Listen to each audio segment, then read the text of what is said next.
MUI bungkam. Kalau NU gimana? NU pecah. Untuk Robito Alawiyah, untuk Ba'alawi.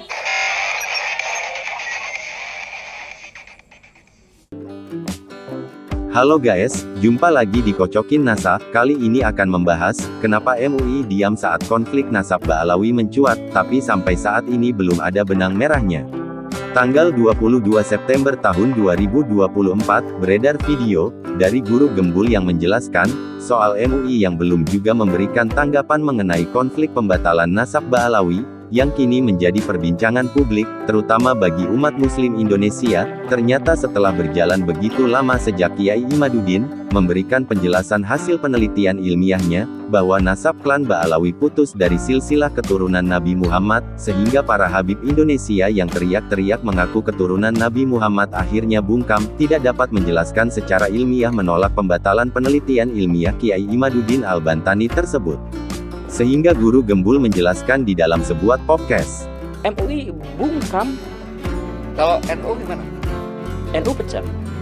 Untuk Robito Alawiyah, untuk Ba'alawi, NU pecah. untuk Habib-Habib se-Indonesia, saya Robito katakan Alawiyah, bahwa untuk Ba'alawi Ba'alawi semua itu akan terus-terusan menjadi bulan-bulanan orang, netizen dari kebencian semuanya untuk Habib-Habib se-Indonesia. Saya katakan bahwa perilaku itu ketika berusaha meminta kepada orang lain keistimewaan di depan hukum, keistimewaan terus menjadi bulan-bulanan orang, masyarakat, dari bahwa mereka memang mendiskriminasi orang-orang, membagi antara kelompok mereka dengan kelompok gara-gara mereka konspirasi ada mewah.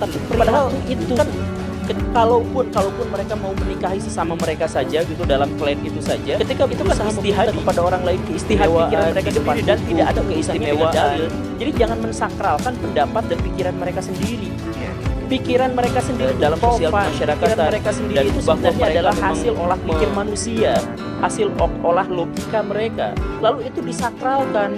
Kalau mendiskriminasi orang-orang bagi antara kelompok mereka dengan kelompok bukan mereka, justifikasi itu seolah-olah ajaran agama kan? Iya, dan bukan hanya itu, memang banyak di antara mereka yang akhirnya mengatakan, padahal mengubah salah satu yang saya kritik itu adalah ketika mereka mengubah ajaran Islam saja dalam ajaran Islam, orang diterima di sorga atau di neraka itu kan kait di iman dan amal soleh mereka sendiri, dan tidak ada urusannya dengan sama mereka diganti. Mau amal solehnya kayak gimana kalau tidak mencintai habaib neraka? Jadi jangan mensakralkan atau bahkan sebaliknya pikiran mereka sendiri. Ahli maksiat, orang yang nggak benar, tapi kalau mencintai habaib masuk surga pikiran mereka sendiri itu mereka katakan pikiran mereka sendiri itu sebenarnya adalah hasil olah pikir manusia. Tapi tunjukin sama malaikat kasih surat, malaikatnya langsung ketakutan, dan memang mereka juga sampai hasilnya bahwa logika mereka, golongan mereka itu disakralkan sampai bisa memadamkan api orang melakukan ini dosa. Ini coba kalau mereka beristihad untuk diri mereka sendiri ya nggak apa-apa, tapi ketika mereka mengumumkan kepada orang-orang bahwa kami memiliki seperti ini dan Anda mau benci mau tidak, terima saja bahwa kamilah yang akan memberi syafaat kalian di akhirat nanti. Gitu kan? Iya, makanya nyumbang sama kami nih, ayo ini kotaknya silakan. Kan kacau gitu. Sekali lagi saya tidak tertarik untuk menggibahkan Habib Anu atau saya enggak atau Robito Alawiyah secara keseluruhan, enggak. Saya itu tuh ajaran itu saya enggak pernah. Saya selalu mengatakan saya tidak pernah fokus ke personal ya, kepada personal atau kepada golongan. Kenapa ini tidak dilakukan oleh lembaga-lembaga yang ya katakanlah merepresentasikan agama Islam? Enggak pada berani. Mau MUI atau enggak berani. Ormas. Kenapa? Makanya saya tanya, MUI berani enggak? MUI kan enggak berani selama ini.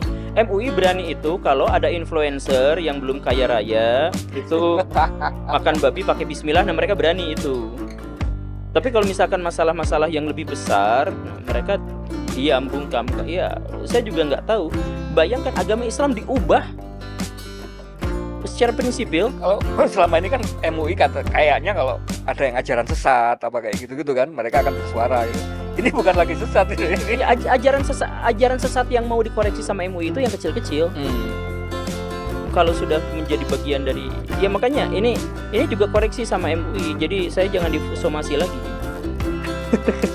Jadi ini koreksi, silakan introspeksi diri. Kenapa misalkan ada kisruh yang sudah bertahun-tahun terkait dengan nasab misalkan.